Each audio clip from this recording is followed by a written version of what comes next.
Welcome to the Hyper Growth Zone podcast. This is your go-to resource for personal growth, mastering communication, and influencing and persuasion techniques that will help you unleash the full potential of yourself and others. Here is your host, Alex Morgan.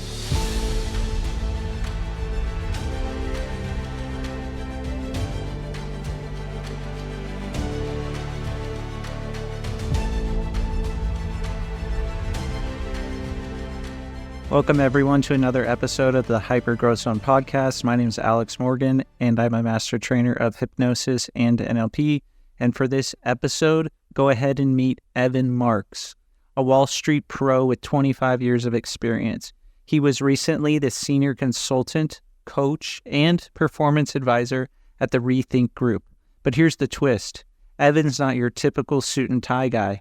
With a background that includes coaching NASCAR pit crews, he's your go-to for mental performance mastery. His mantra, pressure is a privilege. Whether you're an athlete, a Wall Street pro, beginner, or a top executive, Evan's tailor-made coaching sessions are all about conquering challenges and diving headfirst into opportunities in the high-stakes world of decision-making. Welcome, Evan. Thanks so much for coming on the show. I appreciate you being here. Alex, thank you for having me. As I just mentioned to you, this will be my first podcast after starting a new company called the M1 Performance Group. So this will go down in history for me. So I am quite excited. Awesome. I can hear the excitement in your voice. So that's awesome. Let's make it a successful one. I think that's the goal. So why don't you mentioned you're starting this new company, or you started it. So what made you want to start this new company and make a pivot, personally, professionally, and everything? I started my career as a hedge fund trader for about 23 years, and it was a good career. It was a great career, and I got a lot out of it. But I realized at a certain point in my life, this is not what I wanted to do any longer. I missed the social connection. I missed understanding people, and actually what made people tick. And I think that stemmed from me actually starting to understand who I was. I was extremely fortunate to have coaches along the way. And I really started to understand the importance of psychology in trading, investing, athletics. So I was very fortunate to have the opportunity to work with a group for the last 5.5 years as a mental performance coach, working with anywhere from NASCAR to CC to executives, and obviously the Wall Street professionals, which I was one of. But then it came to a point where I'm like, you know what? I think it may be time for me actually to go on my own. Scared, nervous, anxiety, but if not now, when? So I said, you know what? I'm going to do it. And I was very fortunate enough that I have a strong support system, and I do have a strong belief system that what's the worst case scenario? I fail. That's fine with me. And to come to terms with that really benefited my growth into forming the M1 Performance Group.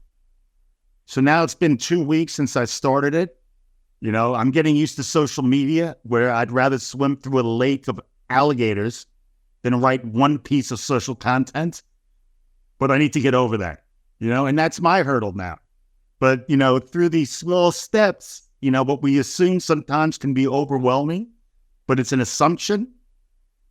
But if I just nick at it slowly, all of a sudden, you ask a question almost like, what was I so scared of? So that's where I am right now. So Alex, it's a pleasure to be here. Yeah, that's awesome. I actually, the word overwhelmed, I work with a lot of people, and people tend to be like, oh, I'm overwhelmed about everything. And it's like, how is that even possible? You got to be overwhelmed about something, let's say, more specific. I can't be about everything. And once they realize that, like you said, they'll take the small steps. They won't be afraid to fail and things like that, because I kind of believe that there is no failure. We either get feedback or, we have a new way of doing it better next time to succeed. So I was looking over some things here. Your mantra kind of stood out to me. It's pressure is a privilege. So maybe that kind of goes into overwhelm and being scared or things like that. So how do you kind of see that? And is that something when you're working with clients that are they going through certain pressures that you can help them with as well? Well, just first, it's interesting when you brought up the word overwhelmed, about your client being overwhelmed about everything. The idea of the word overwhelmed is it's a feeling. So when we're able to be more granular, meaning, well, maybe it's not overwhelmed, maybe I'm nervous, maybe I'm scared about this. Once we're able to put the words to the feeling, right? Because feelings are bad, good. You have to get more granular. You know, for me, when I was a trader, I was always nervous. And people are like, but you don't act nervous. I said, well, that's two different things. I used to act nervous out of past experiences, but now I'm able to be nervous, acknowledge it, and say, all right, man, I'm nervous right now. What do I need to do right now? You know, and that's just the part. And when we go into pressure as a privilege, basically our job as coaches is to make the unconscious conscious, right? Being able to I don't know if the word is label, but being able to put a word to the feeling, acknowledge it verbally, and give us that space to make a decision. So when we talk about pressure being a privilege, which I love that mantra, and I think it comes all the way from like Billie Jean King, who mentioned this in a book of hers. I think she had a title of a book that my twin brother actually reminded me of. Pressure, when we're in pressure situations, there's an element of success involved because pressure means an outcome, a result, and it can bring anxiety and all those things. But the pressure means something. So when we're in this situation that means something, it's a privilege because there's going to be an outcome, right? That's going to benefit us. The question is, how do we deal with the pressure? Now, pressure could be extremely high. The intensity is high. We know that when there's high intensity and the pressure is too high, we have to be able to bring it down to a level where we don't necessarily have to be comfortable. We can be uncomfortable, but we also have to have the ability to make a decision. So when situations are intense, we have to remind ourselves and be conscious of, okay, I'm in an intense situation here. Let me acknowledge that. The acknowledgement and saying, all right, I feel intense right now. What do I need to do? Research has shown now that being able to label this and actually verbalizing it lessens the intensity. Right? So, you know, pressure is good. It makes us zoned in. It makes us dialed into the situation. So why get rid of that? The question is, how do we use it? So if you find yourself in a pressure situation, awesome. But now, how do we use it? And that's the key, right? I'm sure you deal with it also, Alex. Being in moments that mean something, there is pressure, but it's our choice to make the right decision, to pick the right behavior. And the more we do that, the byproduct is the result. And that's done through repetition. And our goal is to be aware of it. And then to be curious. All right, I'm in this high pressure situation. What am I capable of here? What is the choice, the decision I need to make? So now we don't run away from pressure. Like, wait a second, man, I've been here before. Bring it on. If it's too intense, let me take a couple breaths. Let me take a step back and get, my footing right. All right, I'm all right. So now what happens is as we do that, and we had a conversation about experiences before the call, we get to create new experiences. Like, wait a second, man, I used to run away. I don't do that anymore. And what happens, we start to build our own personal operating system. Like, I'm allowed to feel whatever I want, but I'm also allowed to pick my behavior and make decisions that benefit me today. It's pretty amazing. Yeah, it definitely is. Thanks so much for the detailed explanation there. One of the things that I picked up on was the operating system that you were talking about, because obviously you also mentioned like making the unconscious conscious. So do you do a lot of work, helping clients? I know you said mental performance. So are you doing a lot of work with that operating system? And can you kind of explain for some listeners who may not think of it like that? Like, how is our mind kind of like an operating system, and how can we optimize that to get the results that you were talking about, would you say? Absolutely. You know, when we're children, right, we're programmed, you know, from our caregivers, from the people around us. And that is just how it is. So when we react to things and we're triggered, it's a lot of stuff that happened to us in the past. So my job as a coach is always to listen to what you are not saying.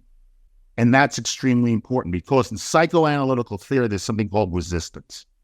And in resistance, we are holding things almost in a vault that we're too scared to let out. But in that vault, you know, where people perceive these negative experiences, and I'm sure some of them were trauma and painful. But what happens though, when we hold on to these experiences and we don't talk about it, express it, vocalize it, oftentimes it keeps us in this victimhood. And we don't want to operate in victimhood. We may have been victims, but we no longer need to live in victimhood. So what happens is, when we're able to untangle the spaghetti, per se, when we get to understand, why am I doing what am I doing? Why am I doing this, and why? Once we're able to untangle that, we get to see it. It's almost like, Alex, taking it from the dark and bringing it into the light. So now we get to see it. All right, I understand why I'm scared now, because this happened to me in the past. I can't take risks because my father lost everything at 12 years old. We had to batten down the hatches, and risk is bad. Or this happened to me. And now this is all true. But the problem is, when you're 40 years old or 35, this no longer serves you any longer. So now we have to bring it out to the light. You know, positive psychology has its purposes, but it's through my experience that we have to understand what happened in the past. We do not have to live there, but we have to know what happened. And once we do, right, you know, the fake it to the make it, I guess that can work sometimes. But what happens, I'd rather know who I am at first. What makes me tick? What are my triggers? And I want to be able to start from there. So when we're able to do that, when we talk about pressure and nervous and anxiety, all right, I feel anxious. Now, usually when I feel anxious, I run away, or I won't do that. But all of a sudden, like, wait a second, I'm allowed to feel anxious. What can I do now? What's the right decision? So now almost like you're doing things that are counterintuitive to how you used to feel, how you feel. But now we start to build these new decisions and behaviors. So now when the brain predicts, right, where the brain is a predicting mechanism, like, oh shit, catastrophe, survival, threat, wait a second, I've been in this situation before. So now as the brain predicts into the pool, wait a second, actually Evan has been in this situation and this is what he's done. So now as we predict, we have a bigger pool to predict from, right? So what happens through repetition, we may feel a certain way, but we're able to behave and make decisions.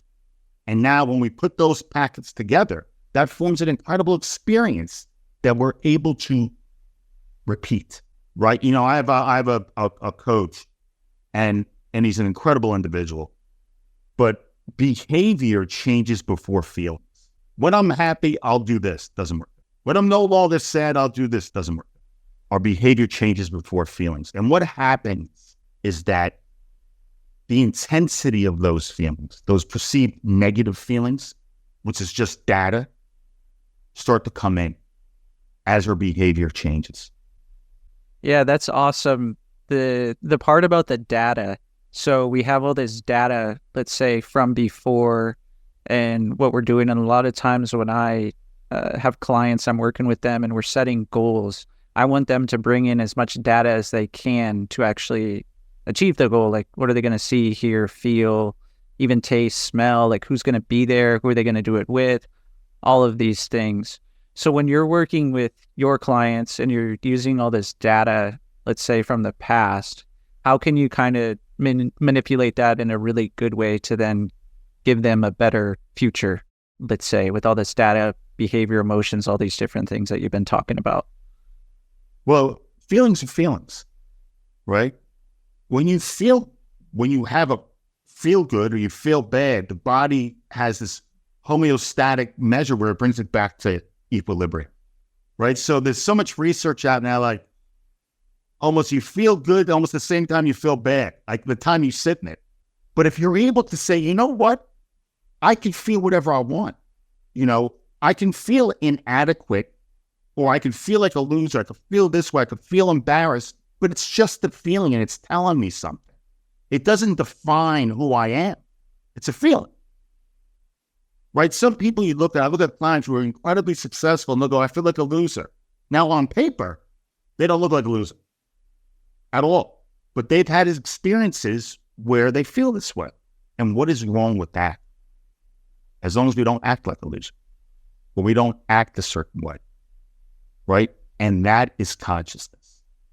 Being aware that I am allowed. It's almost, Alex, giving yourself permission to feel whatever the hell you want.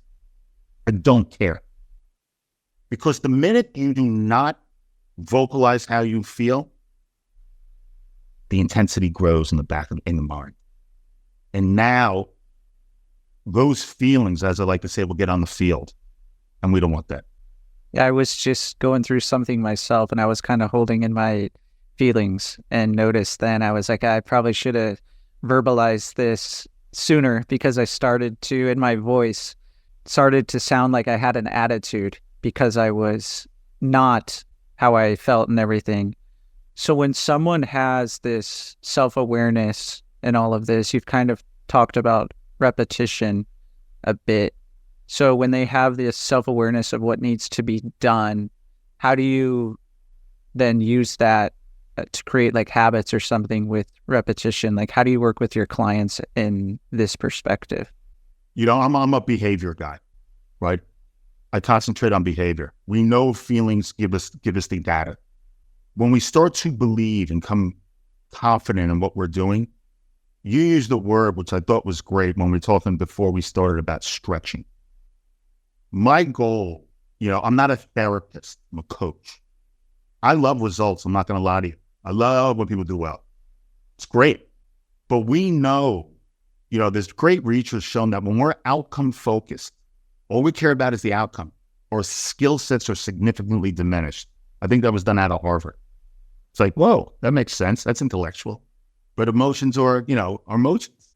So our job is really, as we start to build this new operating system, as we use these packets to create new experiences, it's almost like, what are we doing next? Let's do it again. We really want to solidify so we have the confidence that we're able to consistently do this.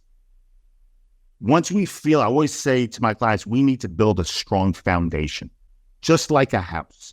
And as we build the foundation and the concrete settled, and we feel we built the next brick. And I call that stretching. I think it was Nick Saban who said something about a capability gap. We have this, beautiful gap that we can fill, right? There's no such thing as perfection, right? Because perfection is just, we're not open to other ideas. We're not open to taking risks. But what we're able to do is, as we start to believe in ourselves, it's almost like, all right, I'm aware of what I'm doing. Then that question comes in, what would it feel like if I did this? Let me give it a shot. And then we start to stretch. But it really takes, Alex, practice and repetition to really build out this foundation. People always ask me, when am I going to see results? I'm like, I have no idea. Like, what do you mean you have no idea? I said, I don't. I said, I don't know where you're starting from. I'm not guaranteeing you anything, but I will say this. You will look and feel completely different if we do what we need to do.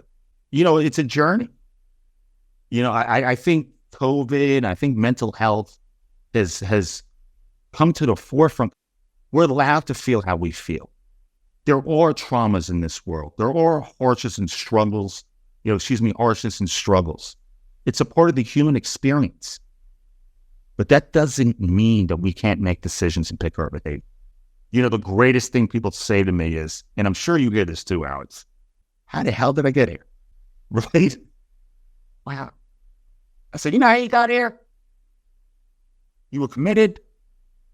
You know what? We struggled.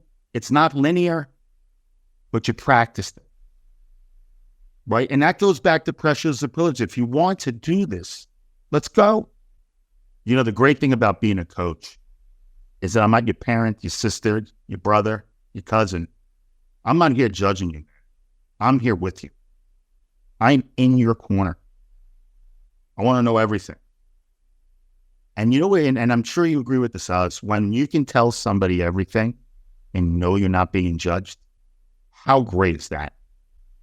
Yeah, because I think a lot of people, when they, come to coaches and stuff like this, they're probably they're scared, I think, to tell someone this. And so they're going to us and they're trusting that what they're telling us, that, we're going to take it for what it is. We're not going to have any judgment, and we're going to then have a willingness to help them. So I think that's really awesome. It's funny too, the part you said about, how did I get here and stuff. And when I first got into coaching and took like a training, and my first coach or mentor or whatever, I remember thanking him like, oh, thanks so much for the training and all of this. He's like, no, you started where you were, and now you're where you're at because of what you did and the decisions that you made. I was just kind of, guiding you along the way here. So how do you see that in your coaching as, people are telling you things? Do you see them yourself as like guiding people? Are you putting them through different exercises? What is your coaching kind of like in this sense, would you say? What you said is extremely important. I'm not in the advice business. I feel like I'm in the listening and question business, because I've been very fortunate to have clients with me for a very long time. And that goes back to the stretching and getting better and knowing what we're capable of it's limitless of what we want to do. But I also think being a coach, the most important thing is for my client to come up with the answers. I'll sprinkle a little stuff here and there, right? A little wisdom, a little bit of advice, maybe something to think about, something maybe rattles their unconscious, that they look at it from a different angle. But the greatest thing is to have a client who builds their own confidence, right? Comes up with their own solutions. They start to think a little differently. One day I'm gone. My client moves on. But to know that he has now actually done it himself, like this is all him, is an incredible thing. For some coaches, it's not like, oh, they rely on me. That's not true. It should never be that way, right? Nobody's ever got it.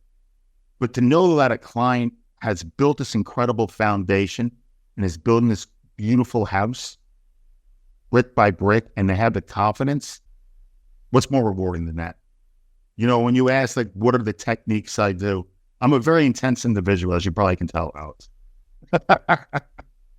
But it's little things, there's something, the ripple effect. These little actions we take aren't inconsequential. It means something. A lot of my clients do hot and cold exposure. Now, why hot and cold exposure? From professional athletes, C-suites, Wall Street, because I don't want to do it. I'm afraid. What's it going to feel like? But all of a sudden saying, I'm allowed to feel this, I'm going to do it anyway. Now, we know the neurological benefits of cold exposure, right? It's been documented 5 billion times. But to actually do it, that almost like, wait a second, if I can do this in the face of fear, what else am I capable of? And that may seem big, but how about going to bed an hour earlier, a half hour earlier? We know if we get better sleep, the morning looks different. We could do that. It's really implementing these little things. It almost feels like under the radar, but it starts to build these new experiences. And the ripple effect is incredible. I woke up this morning, I was starving, I don't eat in the morning. And all of a sudden I see myself grabbing an energy bar. I'm like, what am I doing? I became conscious of it. And now that may seem silly to a lot of people, but I didn't want to eat the energy bar. and I put it down. Now, that may seem inconsequential to anybody else, but to me, it wasn't. It was really, really developing my mental gym of putting it back down. Now, to you, Alex, mean nothing. To me, it meant something. And I had a sick workout right after that. I'm like, good job, guys. And it's interesting also, when we talk about emotions and feelings, when you do something that you're proud of, that you've accomplished something, it's good to sit there and feel that. Neurologically, when we sit and feel it viscerally in our bodies, and we relive the moment, not that you need a cheerleading party, just for a minute or two, to feel what that feels like of doing something properly, that you're proud of, that you're like, good job. It really neurologically starts to shift your brain. Because we're survival-based people, right? We're a survival-based race, humankind. But we're able actually to move that pendulum closer to the middle. All this incredible research that neuroscience is putting out now, it's true. There's so many things out there that we can get better at. It takes practice, incredible awareness, which is a muscle, and being curious, right? Curiosity is information seeking. Now that there's new research that willpower could be a myth, can not be a myth, but I know awareness and curiosity are real. Yeah, I always say to all my students, just be curious and have a willingness to experiment. So that kind of goes into the practice and the repetition and all of that. So I think you shared some really awesome things here. I really enjoyed, listening and having this conversation with you. I wanted to give you the opportunity now to add any last words or just tell people out there where they can find you if they're interested in your coaching and things like that. Well, I want to say first, thank you very much for having me on your podcast. It was a pleasure to get to know you.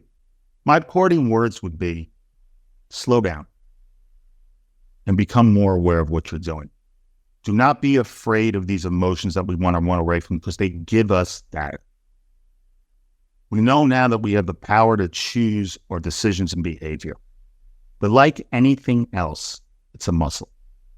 And it has to be repeated and repeated. Because one day you may say, I can't believe where I am right now. But that really is practice, like anything else. Mental health is real. We all have this incredible capability that we haven't taxed yet. Let's just do it. Let's go for it. Why not? We got one shot. Let's go enjoy it. If you want to find me, actually, it's M1 Performance Group /Hyper Growth Zone Podcast. There's a separate page where there's going to be a coaching assessment at the bottom. I actually did an M1 mental model webinar that you can listen to. And the third is, if you're really interested, reach out to me. I would love to hear from you. We could set up a discovery call. And it really was a pleasure being able to share some time with you, Alex. Awesome. So just everyone listening, I'll share all that information in the show notes, so you'll have it, so you know how to get in touch with Evan and watch the super interesting webinar he just mentioned. So Evan, thanks again for coming on. I really enjoyed the conversation and meeting you as well. Alex, a pleasure to meet you. And by the way, congratulations on your new book. I think that's awesome. Thank you. The transformation, the transformative power of NLP, everyone, if you want to check that out as well on Amazon, Kindle, and paperback. Wherever you're listening to this podcast, go ahead and leave a review so we can really help get this podcast into the minds of many, many people, because that's the whole goal, just making the world a better place with this information and however you implement it. So go ahead and leave a review, and I hope to see you on the next episode.